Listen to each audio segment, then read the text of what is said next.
Um camisa 9 será a busca do Internacional na próxima janela de transferências. Isso porque o Colorado pode vender Ener Valencia a partir da parada FIFA que acontecerá na metade do ano. Eu quero falar também, gente, sobre um valor milionário que pode vir oriundo de um cria do celeiro de Ases e que por aqui era muito contestado. Eu quero falar sobre tudo isso com vocês depois da vinheta.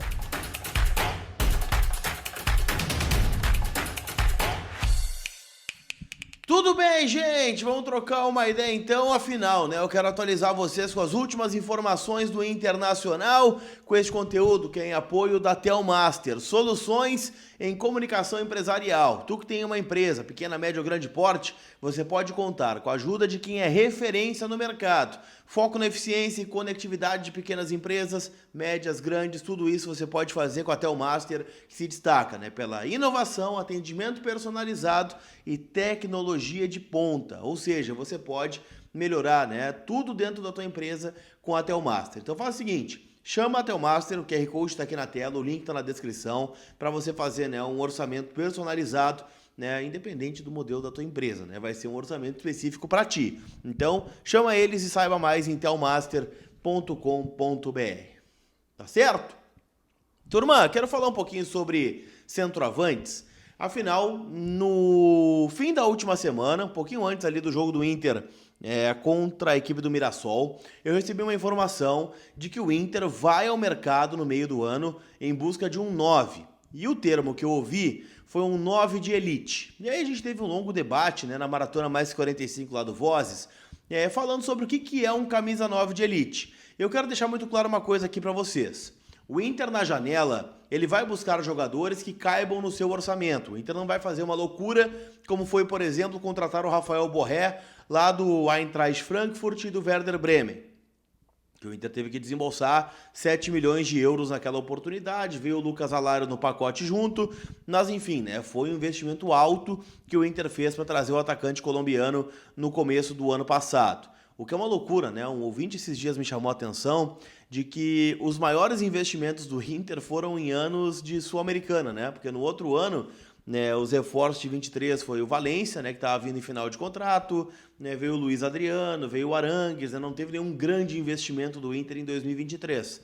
Agora, né, no ano de Sul-Americana, sim. E nesse ano a mesma coisa, né, no ano de Libertadores, e o Inter não teve um grande jogador, né, anunciado na janela de transferências, né? Tanto é que o nome mais forte talvez tenha sido o do Wesley, ou do Carboneiro, perdão, que veio emprestado e tem o passe fixado, é verdade, e o Bernabé, né, que ficou, né, a partir já de um contrato estipulado de preferência de compra, né? O Inter pagou ali cerca de 3 milhões e 800 mil reais, 3 milhões e 800 mil dólares, né, para ficar com o Bernabé.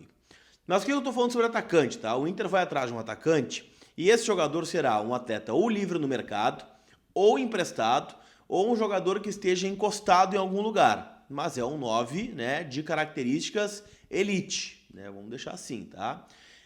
Fiz algumas buscas aqui, tá, gente? Muito se fala sobre o Alejandro, né? Para mim o Alejandro não é um 9 de elite, mas é um jogador que poderia compor o grupo do Internacional em relação à temporada. Afinal, ele foi o artilheiro do Campeonato Brasileiro de 2024, fez 15 gols, ele e o Yuri Alberto, que vestia a camisa do Corinthians, né? O Alejandro pelo Vitória.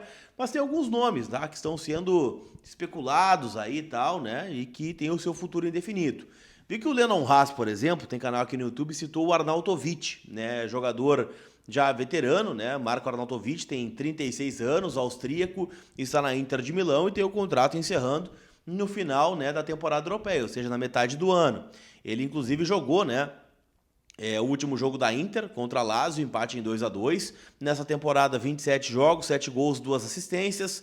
O ano passado, 34 jogos, 7 gols, 3 assistências. Não é bem um matador, né, na carreira, o Arnautovic. Mas é um jogador, né, que está na Inter de Milão, que é finalista da Champions League.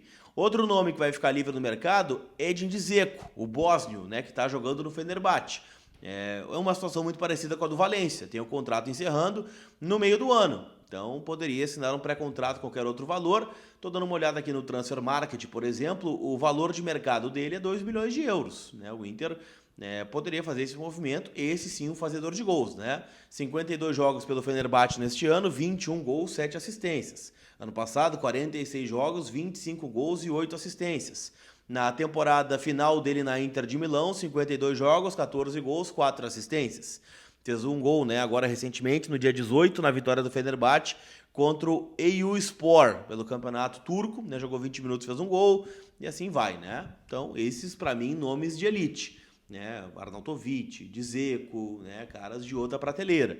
O Alejandro não, né? Então, não sei até que ponto o Inter vai fazer esse movimento, mas também há um rumor de saída do Enner Valencia, que neste momento está no departamento médico colorado, mas, né, é a última janela que o Inter terá a oportunidade de se desfazer do Valencia, com lucro, porque o contrato do Valencia vai até a metade do ano que vem, ou seja, no fim do ano, a partir do dia 1º de janeiro, na verdade, né, no começo de 26, ele poderá assinar um pré-contrato com qualquer outra equipe e chegar livre, né, a esta outra equipe no meio do ano que vem. Claro, jogaria no Inter até lá. Mas a gente está vendo, né, a instabilidade do Valencia, está surgindo o Matias, o Inter já tem o Rafael Borré, então pode ser que nessa janela surja alguma coisa aí do mercado árabe, né, dos Estados Unidos, né, para o Enner Valencia, né, até mesmo de clubes brasileiros que já procuraram o staff do jogador em outro momento. Então, assim, né, se o Inter vai atrás de um 9, já tendo Valencia, Borré e Matias, não faz sentido. Agora, se um vai sair, aí começa sim a fazer sentido esta possibilidade. Tá certo? Pra gente fechar, eu quero falar sobre Johnny, afinal, né, um dos principais destaques aí do Real Betis, que vai jogar, né, a final da Conference League, o Real Betis, né, contra... É uma boa pergunta agora, né? Mas deixa eu pegar aqui o Betis que está lutando por uma vaga na final da Champions League. O Betis joga contra o Chelsea, né, na final da Liga da Conferência, ou Conference League, né, na quarta-feira, dia 28, 4 da tarde. Então o Johnny pode ser campeão continental na Europa. E muito se fala, né, na possibilidade dele reforçar o Atlético de Madrid. A informação, né, vem da imprensa local, obviamente. O jornal Marca da Espanha, né, fez uma matéria sobre isso hoje, e que ele seria o substituto do Thomas Partey, né, o ganês que pode ser, né, negociado para outro clube.